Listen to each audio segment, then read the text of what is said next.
Hello friends, आपका स्वागत है आपके अपने YouTube channel A to Z NCERT facts में। तो आज हमारा 26वां वीडियो है 99 वीडियो में रेलवे ग्रुप डी के प्रीवियस ईयर क्वेश्चन सीरीज, जिसमें हम लोग साइंस के क्वेश्चन कवर कर रहे थे। आज हमारा शिफ्ट है 30 अगस्त का सेकंड शिफ्ट 12:45 से 2:15 के बीच का एग्ज़ाम, जो ग्रुप डी का एग्ज़ाम हुआ था 2022 का एग्ज़ाम, उसका आज हम लोग करने वाले हैं। टोटल 25 क्वेश्चन, और ये 25 क्वेश्चन टोटल होंगे साइंस के। और आप देखेंगे कि यहाँ से तमाम प्रश्न जो हैं ये आपको एनसीईआरटी से ही मिलेंगे। तो एनसीईआरटी के प्रश्नों की श्रृंखला जो है प्रीवियस ईयर क्वेश्चन से ये हम लोग करने वाले हैं। तो चलिए शुरू करते हैं। अगर आप अभी तक चैनल बनाए हैं तो जुड़ जाएं, आप लाभान्वित जरूर होंगे इस चैनल से। और बाकी लोगों तक शेयर वीडियो को जरूर करें और एक लाइक करते हुए देखना शुरू करें। तो पहला सवाल है वो हमारा क्या है, वो चलिए देखते हैं। सवाल कहता है कि समूह में नीचे जाने पर संयोजी इलेक्ट्रॉनों की संख्या स्थिर रहती है, घटती है, पहले बढ़ती है, फिर घटती है या बढ़ती है। जो हमारा आवर्त सारणी होता है, आवर्त सारणी आपको पता है तत्वों की सीरीज होती है। और इन तत्वों की सीरीज में यहाँ पूछा है कि समूह में नीचे जाने पर, तो नीचे जाने पर क्या होता है ये आपसे पूछा गया है। तो समूह कितना होता है, तो ये समूह होता है 18, 1 से लेके कहाँ तक 18 होता है। नीचे जब जाएंगे तो पहला, दूसरा, तीसरा, चौथा, पांचवा, छठा, सातवां आवर्त तक हम लोग जाते हैं नीचे जाने से। तो नीचे जाने से संयोजी इलेक्ट्रॉन यानी बाहरी कक्षा में मौजूद इलेक्ट्रॉन जो होते हैं वो उनका संख्या क्या होता है ये आपसे पूछा गया है। हालांकि संयोजी इलेक्ट्रॉन और संयोजकता इलेक्ट्रॉन अलग अलग होता है, लेकिन फिर भी समझने के लिए दोनों को अभी सेम मान लेते हैं, क्योंकि इसमें आपका सेम है।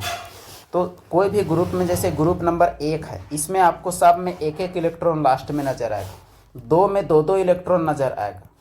उसी तरह से ग्रुप 18 में आपका 0 नजर आएगा, 8 नजर आएगा सब में। और उसके बाद ग्रुप 17 में बाहरी कक्षा में 7 नजर आएगा टोटल में। इसका मतलब ये है कि नीचे जाने पर बढ़ता नहीं है, नीचे जाने पर क्या होता है, समान रहता है। तो इसका सही जवाब क्या होना चाहिए, इसका सही जवाब होना चाहिए कि स्थिर रहती है। किसी भी समूह में नीचे जाने पर संयोजी इलेक्ट्रॉनों की संख्या एक समान रहता है। यही तो एक ग्रुप का खासियत है, इसीलिए तो उसे ग्रुपिंग में रखा गया है। जैसे उदाहरण के लिए भी अगर देखें तो एक उदाहरण हम लोग ले सकते हैं। जैसे आपका सोडियम है, सोडियम के ऊपर आपका क्या होता है, तो लिथियम, लिथियम के बाद सोडियम, सोडियम के बाद पोटेशियम। तो आप गौर कीजिएगा कि ये सभी एक समूह में है, इसका भी एक है, इसका भी एक है, इसका भी एक है। तो नीचे जाने पर कोई बदलाव हुआ, तो जवाब होगा कि कोई बदलाव नहीं हुआ। तो यही है आपका उदाहरण। चलिए आगे बढ़ते हैं अगले सवाल की ओर। अगला सवाल हमारा कहता है, एथनॉल को एथनोइक अम्ल में परिवर्तन के लिए किसके द्वारा उत्प्रेरित किया जाता है। एथनॉल हमारा क्या होता है, एथनॉल आपका होता है CH2OH। इसको आपको बदलना किस में है, तो इसको एथेनोइक अम्ल में बदलना है CH3COOH में। उत्प्रेरक में क्या होगा ये आपसे सवाल है। तो देखिए यहाँ क्या हो रहा है, यहाँ ऑक्सीडेशन हो रहा है यानी ऑक्सीकरण। तो ऑप्शन देखिए, ऑप्शन है क्षारीय K2MnO4 अम्लीकृत K2Cr2O7 यानी पोटेशियम परमैंगनेट और पोटेशियम डाइक्रोमेट। लेकिन यहाँ K2MnO4 का सूत्र ही गलत दिया हुआ है, KMnO4 होता है। अब देखिए क्षारीय KMnO4 अम्लीय K2Cr2O7। अब एक बार उलट दिया है, अम्लीय K2Cr यहाँ लिखा है, तो ये भी आपका गलत है, K2Cr2O7 होता है। अब देखिए यहाँ भी आपका गलत लिखा है, सूत्र ही यहाँ गलत लिखा हुआ है बहुत सारा। इसीलिए आप देखिए ऑप्शन एक ही ऑप्शन में आपका सही है ये। और ये दोनों ऑक्सीडाइजिंग एजेंट। ऑक्सीडाइजिंग एजेंट वो होता है जो ऑक्सीजन सप्लायर होता है, जो ऑक्सीजन जोड़ता है। यहाँ आप गौर कीजिए, यहाँ हाइड्रोजन निकल रहा है और ऑक्सीजन जुड़ रहा है। यह प्रक्रिया को क्या बोलते हैं, ऑक्सीडेशन। तो इसमें अगर हम लोग ये चीज़ तीर के ऊपर रखें तो हमारा काम बन जाएगा। इसका मतलब सही जवाब हमारा क्या होना चाहिए, तो सही जवाब होना चाहिए ऑप्शन बी, जो कि है भी। तो सवाल को आपने समझा, अपने बारीकी से देखा। अगला सवाल हम लोग देखते हैं। सवाल यहाँ देखिए क्या कहता है, निम्न में से किस समूह में शामिल सभी हाइड्रोकार्बन समान समजातीय श्रेणी से संबंधित नहीं है। समजातीय श्रेणी क्या होता है वो आप पहले जान लीजिए। कोई भी तत्वों की एक श्रेणी, यौगिकों की श्रेणी जिसके 2 लगातार के बीच का अंतर क्या हो, CH2 हो। और सभी में जो प्रकारात्मक समूह हो वो क्या हो, बराबर हो यानी सेम हो। प्रकारात्मक समूह बराबर हो यानी सेम हो। अगर अल्कोहल है तो सब में अल्कोहल, अगर कीटोन है तो सब में कीटोन, अगर कार्बोक्सिलिक एसिड है तो सब में कार्बोक्सिलिक एसिड, अगर एल्डिहाइड है तो सब में एल्डिहाइड, अगर क्लोरो है तो सब में क्लोरो, ब्रोमो है तो सब में ब्रोमो, और अगर सिंगल बॉन्ड है तो सब में सिंगल बॉन्ड, डबल बॉन्ड है तो सब में डबल बॉन्ड, ट्रिपल बॉन्ड है तो सब में डबल बॉन्ड। ये होता है प्रक्रियात्मक समूह। अब देखना है कि सीरीज में कौन है, यही आपको पहचानना है। 2 लगातार के बीच का अंतर क्या होना चाहिए, CH2 का होना चाहिए। तो चलिए देखते हैं। CH2 का अंतर है कि नहीं। तो चलिए पहला ऑप्शन को देखें। यहाँ देखिए 2 कार्बन, यहाँ 3 कार्बन, 1 कार्बन का अंतर हुआ। यहाँ 6 में 4 आपका 2 हुआ। चलिए ये तो हुआ। अब इसमें देखिए दूसरे वाले में 4 और 3 यहाँ 1 हुआ, 8 में 6 आपका 2 हुआ। तो देखा जाए तो ये आपका सही जा रहा है, सही लग रहा है पूरा। तो जब सही ये जा रहा है तो ऑप्शन हम लोग चेक करते हैं, हो सकता है आपका यही जवाब हो। तो सही जवाब यहाँ से, अच्छा देखिए यहाँ आपका एक सवाल में हम लोग मात खा गए, यहाँ लिखा हुआ है संबंधित नहीं है, यानी प्रकारात्मक समूह ये है, पहला वाला है। दूसरा वाला आप लोग गौर कीजिए, यहाँ C2H2 C3H6, यहाँ भी आप घटाइए तो पहला वाला मंतर CH2, दूसरे वाले मंतर CH2। तीसरा वाला देखिए CH4 के पास C2H6, तो यहाँ आप देखिएगा तो पहला वाला में अंतर आपका क्या है, तो CH2 का है। और दूसरा वाला में आप अंतर देखिएगा, दूसरा वाला में अंतर क्या है, CH है, यानी ये आपका नहीं है, और नहीं है वही आपसे पूछा गया है। तो ऑप्शन आपको पता चल चुका है। तो काफ़ी गौर करने वाला चीज़ है कि कब नहीं है होता है, कब है होता है। तो प्रकारात्मक समूह का आपको प्रॉपर ज्ञान होना चाहिए, आपका सवाल नहीं छूटेगा। अगला सवाल आपके सामने प्रकाश चैप्टर से।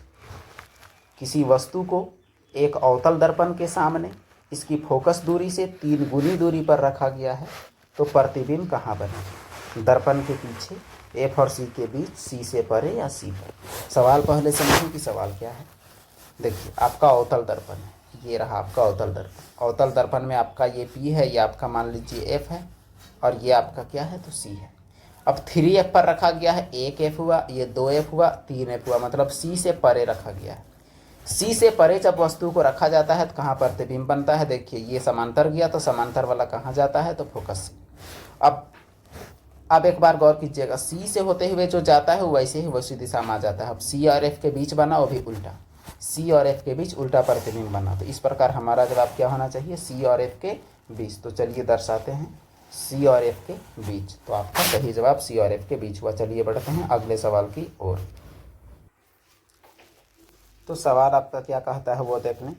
कठोर झाड़ियाँ और पेड़ जो खारे पानी में पनपते हैं और उनमें विशेष अनुकूलन गुण मौजूद होते हैं ताकि वे समुद्र तटों से सटे अंतर ज्वारीय क्षेत्रों में अस्थिर ऊर्जा से बच सकें, कौन सी वनों की विशेषताएं हैं? उष्णकटिबंधीय सदाबहार, मैंग्रोव, शुष्क या कांटेदार, शुष्क या पर्णपाती। तो देखिए ये सवाल में क्या है, यानी खारे पानी में पनपना। पानी में पनपने से ही आप समझ सकते हैं कि इसका जवाब आपका मैंग्रोव होगा, क्योंकि मैंग्रोव जल में पनपने वाले जंगल होते हैं जो कि अनुपवन भी कहलाते हैं। और मैंग्रोव वनों का विस्तार भारत में सबसे ज़्यादा आपका कहाँ है, तो सबसे ज़्यादा पश्चिम बंगाल में है। अगला प्रश्न आपके लिए, सवाल यहाँ कहता है कि इनमें से किस समूह में सभी जैव निम्नीकरणीय यानी बायोडिग्रेडेबल पदार्थ शामिल है? यानी सब के सब सड़ने वाले होने चाहिए। सब्जियों के छिलके, लकड़ी, रबड़, घास, लकड़ी, संतरे के छिलके, घास, प्लास्टिक, फूल, लकड़ी, बैटरी। तो सभी सड़ने वाले कौन है? आप अभी तक उम्मीद है कि अंदाज लगा लिए होंगे। दूसरा ऑप्शन में देखिए घास, लकड़ी, संतरे के छिलके, सभी सड़ने वाले हैं। ये सवाल में कोई जान नहीं है, लेकिन फिर भी ऐसे सवाल पूछे जाते हैं, ये आपको बताना जरूरी है, इसीलिए ये सवाल शामिल है। अगला प्रश्न आपके लिए, सवाल कहता है कि एक चित्र दिया हुआ है, निम्नांकित चित्र में एक त्रिभुजाकार कांच के प्रिज्म से होकर गुजरने वाले प्रकाश के मार्ग को दिखाया गया है। तो आपतन कोण और विचलन कोण क्या क्या है? ये फोटो आपको विजिबल नहीं था, इसलिए नया से बनाया गया है। इसमें क्या हुआ है, गौर कीजिए। ये हुआ है आपका आपतित किरण, और उसके बाद ये है अपवर्तित किरण, और फिर ये है आपका निर्गत किरण। अब फिर देखिए ये किरण जा रहा था आपका इस दिशा में, लेकिन ये मुड़ गया इस दिशा में, और फाइनली गया इस दिशा में। यहाँ आपका आपतन कोण क्या होता है, ये आपका नॉर्मल है यानी अभिलंब। अभिलंब और आपतित किरण के बीच का कोण आपतन कोण होता है। तो आपतन कोण आपका ये हो जाएगा, जो कि आपका ए, बी और एन हो जाएगा। कौन सा कोण? आपतन कोण। अब देखिए आपका एक है परावर्तन कोण। परावर्तन कोण अगर आपसे पूछता तो ये आपका नॉर्मल है, ये आपका परावर्तित किरण ये है, तो ये हो जाता परावर्तन कोण। लेकिन यहाँ पूछा है निर्गत कोण, विचलन कोण। तो विचलन कितना हुआ है, जा रहा था इधर, चला गया इधर, तो ये आपका हो गया आपका विचलन कोण। तो विचलन कोण क्या है, ईओडी। ईओडी आपका क्या हो गया, विचलन कोण। अब आप ऑप्शन में तलाशिए कि कहाँ है, तो ऑप्शन नंबर 2 में आपको नजर आ रहा होगा। चलिए हम लोग देखते हैं इसका सही जवाब क्या है। तो सही जवाब बिल्कुल ऑप्शन 2 है, वो आपका सही जवाब है, ऑप्शन बी। तो आपतन कोण, परावर्तन कोण और विचलन कोण आपको याद रखना है। अगर आपसे प्रिज्म कोण पूछा जाता तो प्रिज्म कोण ये होता एंगल पी, यानी क्यू पी आर जो होता वो आपका क्या होता, तो वो आपका प्रिज्म एंगल होता। अगला प्रश्न की ओर बढ़ते हैं। सवाल ये रहा, सवाल आपका क्या है वो पहले पढ़ लेते हैं। एल लंबाई और आर प्रतिरोध वाले तार को इस प्रकार पुनर्निर्मित किया जाता है कि इसकी लंबाई में 25% वृद्धि होती है और इसके आयतन में कोई बदलाव नहीं होता है। तो नए तार का प्रतिरोध ज्ञात करना है। तो देखिए ये सवाल में क्या हो सकता है इसका आंसर वो भी हम लोग देख लें, और उसके बाद कैसे है वो हम लोग को एक तरह से साबित करना है। जवाब तो आपको नज़र आ गया कि यहाँ 25/16 आर है इसका नया प्रतिरोध, लेकिन सवाल ये उठता है कि कैसे। तो चलिए इसे बारीकी से हल करते हैं।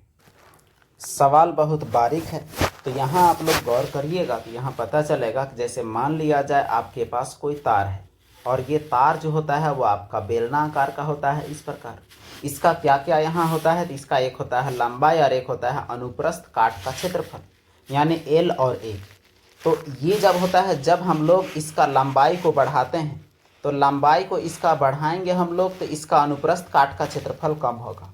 अब देखिए लंबाई को हम लोग कितना बढ़ाए हैं, तो बढ़ाए हैं 25%, तो अनुप्रस्थ काट का क्षेत्रफल आपका कम होगा इसका। तो इसका मतलब जो ए है वो कम होगा, लंबाई तो आपका बढ़ गया है। अब लेकिन पहला सवाल ये उठता है कि ये कितना कम होगा। तो देखिए मान के चलिए कि दोनों आपका था 100 प्रतिशत में हम लोग को निकालना है, तो दोनों आपका कितना था, तो 100 और एक को अब बदलाव तो आयतन में नहीं होता है।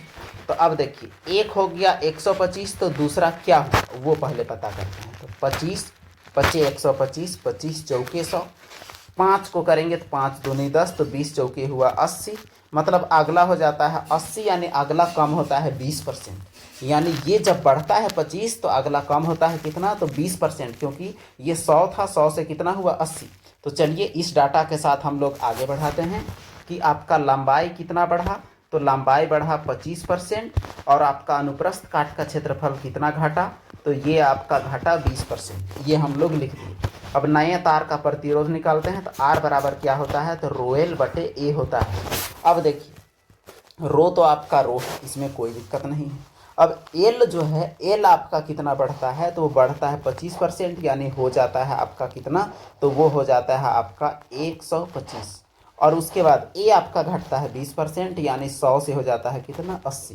अब नया प्रतिरोध, बस यही कहानी, यहीं से हमारा निकल जाएगा नए तार का प्रतिरोध का सिस्टम। अब नए तार का प्रतिरोध यहीं से निकलेगा। देखिए 5 को काटिएगा इससे 5 से, तो 25 पचे 125, ये 5 से 16। अब देखिए 25/16 गुनी आपका आ जाएगा आंसर। तो जो नया तार का प्रतिरोध कितना गुना होगा, तो वो पुराने वाले का 25/16 गुना। तो ये आपका आंसर है, जैसा कि आप देख सकते हैं। अगला प्रश्न की ओर चलते हैं। क्या है सवाल, देखते हैं हम लोग। सवाल यहाँ आपका चुंबकीय क्षेत्र से शायद ये सवाल है, या विद्युत से है, कहीं से भी देख लेते हैं। दो कुंडलियाँ ए और बी इस प्रकार हैं कि कुंडली की एक कुंजी के माध्यम से बैटरी से जुड़ा हुआ है और बी गैल्वेनोमीटर से जुड़ा हुआ है। इन्हें एक दूसरे के समानांतर एक दूसरे के निकट व्यवस्थित किया गया है। निम्न में से किस अवधि के दौरान चुंबकीय प्रेरण की घटना दिखाई देगी? कुंजी बंद होने के दौरान, कुंजी बंद होने के 2 मिनट बाद। अब देखिए यहाँ पहले इसका हम लोग डायग्राम बनाते हैं, इसका डायग्राम में क्या बन सकता है, उसके बाद इसका आंसर रिवील करके फिर इसको एक्सप्लेन हम लोग करेंगे। यहाँ बोलता है 2 कुंडली है, तो चलिए 2 कॉइल हम लोग बना लेते हैं। ऐसे 2 कॉइल बना लिए और एक आपका क्या है, तो एक आपका एक कुंजी के माध्यम से, एक स्विच के माध्यम से एक बैटरी से जुड़ा हुआ है। ये रहा, ये किसका कहानी है, ये ए की कहानी है। और एक है आपका बी, तो चलिए ये बी मान लिए। और ये जुड़ा हुआ है किससे, तो ये जुड़ा हुआ है एक गैल्वेनोमीटर से। अब बात ये है कि यहाँ कोई बदलाव आएगा तो यहाँ गैल्वेनोमीटर में डिफ्लेक्शन आएगा, इसका मतलब विद्युत चुंबकीय प्रेरण हो रहा है, वही बात है। अब सवाल ये उठता है कि जैसे हम लोग कुंजी को बंद किए, बंद या मतलब ऑन किए, तो ऑन करने के तुरंत बाद या 2 मिनट बाद विद्युत चुंबकीय प्रेरण दिखाई देगा या दोनों के बाद दिखाई देगा, वही आपका सवाल है। तो ये सवाल में इसका जवाब क्या है, तो बात यह है कि इसमें कि जैसे हम लोग कुंजी को ऑन करेंगे यहाँ का कांटा हिलना शुरू होगा, इसका मतलब कुंजी बंद होने के तुरंत बाद, यानी एक आपका सही है। लेकिन कुंजी बंद होने के 2 मिनट बाद दिखाई देगा, ये आपका कहीं से भी लॉजिकल नहीं है। जैसे हम लोग बंद करेंगे तुरंत हमें इफेक्ट दिखाई देगा, इस घटना को बोलते हैं विद्युत चुंबकीय प्रेरण। अगला प्रश्न आपके सामने ये रहा, जब किसी अम्ल की किसी क्षारक के साथ अभिक्रिया करके लवण और जल बनाते हैं तो इस अभिक्रिया को क्या नाम देते हैं? तो देखिए, एसिड और बेस जब रिएक्ट करता है तो क्या बनता है? साल्ट प्लस बनता है वाटर। इस अभिक्रिया को हम लोग बोलते हैं न्यूट्रलाइजेशन और हिंदी में बोलते हैं उदासीनीकरण। तो उदासीनीकरण अभिक्रिया आप खोजें ऑप्शन में, तो ऑप्शन में आपका क्या है? उदासीनीकरण अभिक्रिया। आप मिलते जुलते नामों से सावधान, अम्ल क्षार अभिक्रिया जो कि कभी नहीं होगा। संयोजन दो जुड़ने को बोलते हैं रेडॉक्स। ऑक्सीकरण अवकरण दोनों होता है तो इसे बोलते हैं। अगला प्रश्न की ओर चलते हैं, धावन सोडा प्रकृति में क्या होता है? ऑप्शंस आपके पास क्षारीय, खाद्य, खट्टा या अम्लीय। तो धावन सोडा क्या होता है प्रकृति में? धावन सोडा क्षारीय होता है। क्यों, आपको ये बताएं। धावन सोडा का सूत्र होता है Na2CO3 और इसका क्षारीय होने का वजह यह है कि ये आपका बनता है एक धातु से, और धातु क्या होते हैं? धातु हमेशा क्षारीय प्रकृति के होते हैं। अगला प्रश्न है क्वेश्चन नंबर, अगला है ये 12वां सवाल जाएगा इस सेट का, जो कि उसमें आपका 55वां नंबर में था। किसी अवतल दर्पण की फोकस दूरी 24 है तो नई कार्तीय चिन्ह परिपाटी का पालन करते हुए वक्रता केंद्र कहाँ पर होगा? देखिए, ये हुआ आपका फोकस दूरी, आपका क्या है? फोकस दूरी 24 है। तो वक्रता नई चिन्ह परिपाटी के अनुसार इधर माइनस होता है, इधर क्या होता है? प्लस होता है। अब ये हुआ F, ये हुआ C। तो आपका वक्रता केंद्र कहाँ पर होगा? तो 24 दूनी 48 में होगा, और निशान आपका क्या होगा? तो माइनस। यहाँ आप ऑप्शन में तलाशिए, आपका प्लस माइनस दोनों है, माइनस वाला भी आपको नजर आ गया है, तो माइनस वाला ऑप्शन आपका सही होगा, -48 सेंटीमीटर। अगला सवाल, कुछ जंतुओं जैसे घोंघे में जंतु अपना लिंग बदल सकते हैं, यानी घोंघे अपना लिंग खुद बदल सकते हैं। यह क्या व्यक्त करता है? लिंग आनुवांशिक रूप से निर्धारित इसमें नहीं होता। लिंग किसी भी पर्यावरणीय कारक द्वारा निर्धारित किया जा सकता है। लिंग का निर्धारण तापमान द्वारा होता है। लिंग का निर्धारण जीनों द्वारा होता है। तो घोंघा में ऐसा होता है, इसका क्या वजह है? क्यों? क्योंकि इसका आनुवांशिक रूप से निर्धारित नहीं होता, यानी पीढ़ी दर पीढ़ी लिंग का निर्धारण इसमें नहीं होता है, पैतृक लक्षण से नहीं होता है। अगला प्रश्न देखते हैं, सवाल क्या है। घरान गराही किस चीज की अनुभूति में सहायक होते हैं? ध्वनि का महसूस कराता है, स्पर्श का, स्वाद का या गंध का? तो घरान गराही, जैसा कि नाम से आपको समझ में आ रहा होगा, यह गंध को अनुभूति कराने में सहायक होता है। तो गंध को अनुभूति कराने में सहायक होता है, इसका मतलब घरान गराही हमारा शरीर में क्या है? तो नाक है। अगला प्रश्न है क्वेश्चन नंबर 15।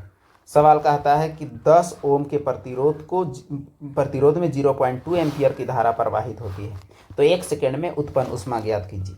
अब देखिए, ऊष्मा का सूत्र क्या है वो हम लोग को देखना पड़ेगा। ऊष्मा का सूत्र होता है H बराबर I² RT, ऊष्मा का सूत्र होता है। अब देखिए, I आपका दिया हुआ है 0.2, तो 0.2 का हो जाएगा स्क्वायर। R आपका कितना दिया हुआ है? 10 ओम। समय आपका क्या है? तो 1 सेकेंड।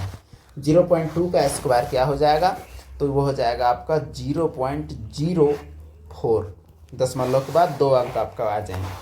उसके बाद आपका क्या है? तो यहाँ आ जाएगा आपका 10। अब 10 से आप इसे गुना करेंगे तो कितना हो जाएगा? वही आपका आंसर आपको देना चाहिए। अगर हम लोग गलत नहीं है, 0.2 एम्पियर 1 सेकेंड में उत्पन्न ऊष्मा, 10 ओम के प्रतिरोध, हम लोग पहले आंसर मिलाते हैं कि इसका सही में यहाँ जवाब हम लोगों को मिलता हुआ नज़र नहीं आ रहा है, इसीलिए मिलाना ज़रूरी है। तो इसका सही जवाब 0.4 है। हम लोग इसे दोबारा भी देख लेते हैं। R का मान क्या है? तो R का मान आपका 10 ओम है। I का मान क्या है? तो I का मान 0.2 एम्पियर है। समय का मान क्या है? समय का मान आपका 1 सेकेंड है। H बराबर क्या होता है? तो I² RT होता है। चलिए इसको हम लोग लिख लेते हैं कितना? तो 2/10, 2/10 यानी 1/5 लिख लेते हैं, सबसे अच्छा। तब हमारा उम्मीद है कि सही आएगा। अब देखिए, 1/5 का स्क्वायर कीजिएगा तो 1 क्या आ जाएगा? 25। R का मान कितना है? तो वो आपका है 10। समय का मान कितना है? तो वो आपका इतना है। अब देखिए, 5 दूनी 10, 5 × 5 = 25। अब आपका कितना आ गया? 2/5। तो 2/5 कितना आ गया? तो 0.4, 5 × 4 = 20। अब देखिए, आंसर हमारे पाले में है, कोई दिक्कत नहीं है। पीछे हम लोग का कुछ ना कुछ थोड़ा ही मन हो सकता है।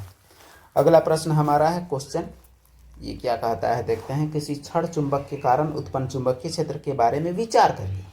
क्षण चुंबक के अंदर चुंबकीय क्षेत्र रेखाओं की दिशा दक्षिणी ध्रुव से उत्तरी ध्रुव की ओर होती है, और चुंबकीय क्षेत्र रेखाएं केवल क्षण चुंबक के बाहर विद्यमान होती हैं। अब देखते हैं कि क्या सही है क्या गलत, या दोनों सही है दोनों गलत। देखिए यहाँ आप लॉजिकल बात में आएंगे तो केवल ए सही है।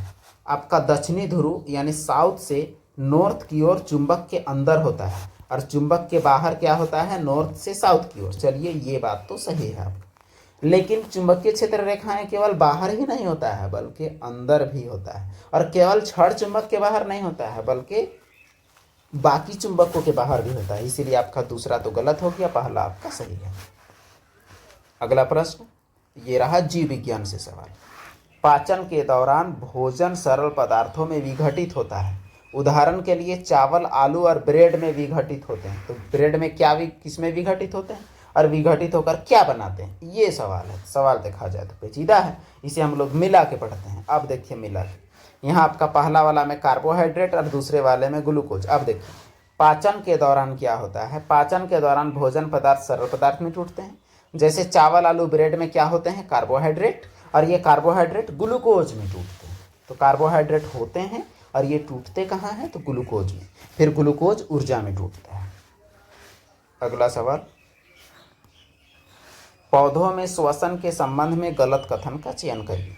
बड़े अंतर कोशिकीय स्थानों के कारण कोशिकाएं वायु के संपर्क में होती हैं। पौधे रंध्रों द्वारा गैसों का विनिमय करते हैं, यहाँ गलत पहचानना है। कार्बन डाइऑक्साइड दिन के समय वायुमंडल में मिश्रित हो जाती है।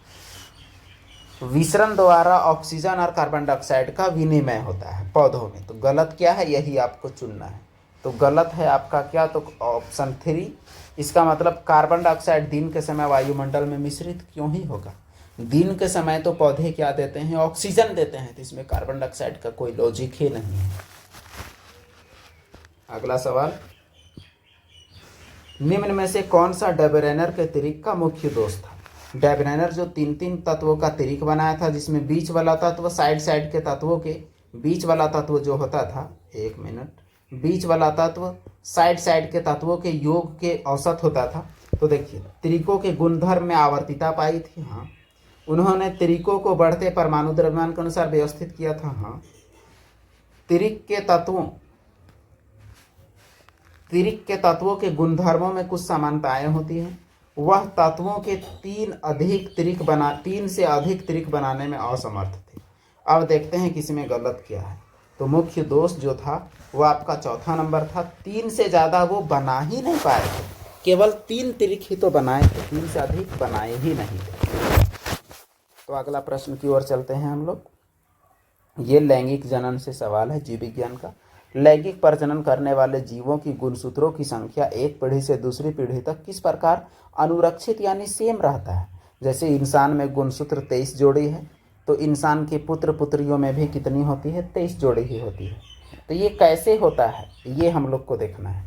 यानी युग्मक निर्माण के दौरान गुणसूत्रों के आधा होने के द्वारा, युग्मनज निर्माण के दौरान गुणसूत्रों के आधा होने के द्वारा, या युग्मनज निर्माण के दौरान गुणसूत्रों के दोहरीकरण के द्वारा, या युग्मक निर्माण के दौरान गुणसूत्रों के दोहरीकरण के द्वारा। तो सवाल तो यहाँ सब में शब्दों का फेर कर दिया है। तो इसका सही जवाब है ऑप्शन ए, युग्मक निर्माण के दौरान गुणसूत्रों के आधा होने के द्वारा ऐसा होता है। तो अगला प्रश्न की ओर चलते हैं। ये रहा प्रतिरोधों के संयोजन से। 2 प्रतिरोध ए और बी समांतर क्रम में जुड़े हैं और इसके बाद संयोजन को 6 वोल्ट की बैटरी से जोड़ा गया है।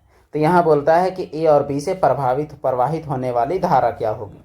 तो इसमें सही जवाब आपका ऑप्शन ए दिया हुआ है। अब देखना है कि ऑप्शन ए कैसे है। तो सवाल बहुत ज़्यादा पेचीदा नहीं है, हम लोगों को फोटो से काम लेना है। यहाँ 2 प्रतिरोध है और 2 प्रतिरोध समांतर क्रम में जुड़ा हुआ है। तो चलिए हम लोग 2 प्रतिरोध को समांतर क्रम में जोड़ते हैं और जोड़ने के बाद फिर हमारा सारा रास्ता इसका खुलता हुआ नजर आएगा। अब देखिए ये 6 वोल्ट का बैटरी है, ये है 20 ओम और ये है कितना, 40 ओम। यहाँ से करंट जब जाता है तो करंट बढ़ जाता है, ये I1 हो जाता है और ये क्या हो जाता है, I2। तो I1 का मान अगर हम लोग निकालें तो I1 का मान क्या हो जाएगा, V/R1, और I2 का मान हो जाएगा आपका V/R2। बस यही हो गया आपका। तो V/R1 क्या होगा, तो V आपका क्या है, तो 6/1 बार हो जाएगा आपका 20, एक बार आपका क्या होगा, तो 6/20 हो जाएगा। चलिए ऊपर हम लोग लिखते हैं, 1 बार 6/20 और एक बार 6/40। तो 6 को 20 को हल करने से 20 तिया 60 ये आ रहा है, 6/40 को हल करने से ये आ रहा है। तो ये आसानी से इसका जवाब आपका क्या होगा, तो ऑप्शन ए इसका सही जवाब है। अगला प्रश्न हम लोग देखते हैं ब्लीचिंग पाउडर के उपयोग से प्रश्न। ब्लीचिंग पाउडर के उपयोग हैं पेयजल की आपूर्ति को कीटाणु रहित करने में, क्लोरोफॉर्म के निर्माण में, उनको असंकुचनीय बनाने में। तो क्या है इसका सही जवाब, वो हम लोग देख लेते हैं। सही जवाब तीनों है, यानी कीटाणु रहित करने में भी इसका इस्तेमाल है, क्लोरोफॉर्म बनाने के लिए भी, उनको असंकुचनीय बनाने में भी इसका इस्तेमाल है। किसका, तो ब्लीचिंग पाउडर का। अगला सवाल, किसी लेंस की क्षमता -5D है तो इसकी फोकस दूरी क्या होगी। तो देखिए आपका P बराबर क्या होता है 1/f, तो F बराबर क्या हो जाएगा, तो F बराबर हो जाएगा 1/P। अब देखिए आपको F अगर सेंटीमीटर में निकालना है तो 100/P हो जाएगा। तो 100 तो 100 हो गया, P क्या है आपका पावर, तो -5, तो 5 दूनी 10 अर्थात आपका -20 आपका सही जवाब होना चाहिए। चलिए मिलाते हैं सही जवाब। बिल्कुल सही जवाब आपका -20 सेंटीमीटर है। अगला प्रश्न, गलत कथन की चयन कीजिए। निम्न में से गलत कथन, वाष्पोत्सर्जन क्रियाविधि है जिसके द्वारा पौधे अतिरिक्त जल को निकालते हैं। गोंद पौधे का उत्सर्जी उत्पाद है। बहुत से पादप अपशिष्ट उत्पाद तारक केंद्र में संचित करते हैं। ऑक्सीजन प्रकाश संश्लेषण का एक उप उत्पाद है। आप पहचानना है कि गलत कथन क्या है। तो सही जवाब आपका देखिए आपका ऑप्शन 3 है। अवाष्पोत्सर्जन में एक्स्ट्रा जल निकाला जाता है, बिल्कुल सही। गोंद उत्सर्जन है, बिल्कुल सही। ऑक्सीजन एक उप उत्पाद है, बिल्कुल सही। पादप अपने अवशिष्ट को तारक केंद्र में नहीं रखते, यही आपका गलत बात है। तो गलत का पहचान करने कहा गया था। अगला सवाल देखिए, सवाल कहता है अधिकांश कशेरुकी समूहों में रक्त का दोहरा परिसंचरण होता है, डबल सर्कुलेशन, जैसे इंसानों में। हालांकि इन समूहों में एक अपवाद है। अपवाद क्या है, उभयचर, सरीसृप, पक्षी या मत्स्य वर्ग। तो कौन सा एक अपवाद है जिसके हृदय में दोहरा परिसंचरण नहीं होता, तो ऑप्शन है मछली वर्ग। मछली वर्ग जो है यह अपवाद है कि इसमें दोहरा परिसंचरण नहीं होता, कशेरुकी होते हुए भी। कशेरुकी मतलब रीढ़ का हड्डी वाला जीव है, लेकिन फिर भी इसमें वैसा बात नहीं है कि इसमें आपका इंसानों जैसा दोहरा परिसंचरण होगा, जैसा कि इन सभी में होता है। अगला प्रश्न, अच्छा ये रहा आपका क्वेश्चन नंबर 25। तो 25 प्रश्न हमारा कंप्लीट हो गया है। तो 25 प्रश्न आपने किया जो कि आपके एग्ज़ाम के लिए लाभकारी होगा। तो ऐसे ही वीडियो के लिए आप चैनल से जुड़े रहें। बाकी प्लेलिस्ट में भी आप चेक करें, आपको 25 वीडियो और मिलेंगे। यह आपका 26वां वीडियो है। और आपको बता दें कि आरआरबी एनटीपीसी जीके का भी सीरीज चल रहा है, इसमें भी आपका लगभग 20 वीडियो अपलोडेड है। और डेली आपका 40 क्वेश्चन का वीडियो हर एक दिन बाद एक दिन करके अपलोड होता है, इसे आप देख सकते हैं। तो वीडियो देखने के लिए धन्यवाद। फिर मिलते हैं अगले वीडियो में।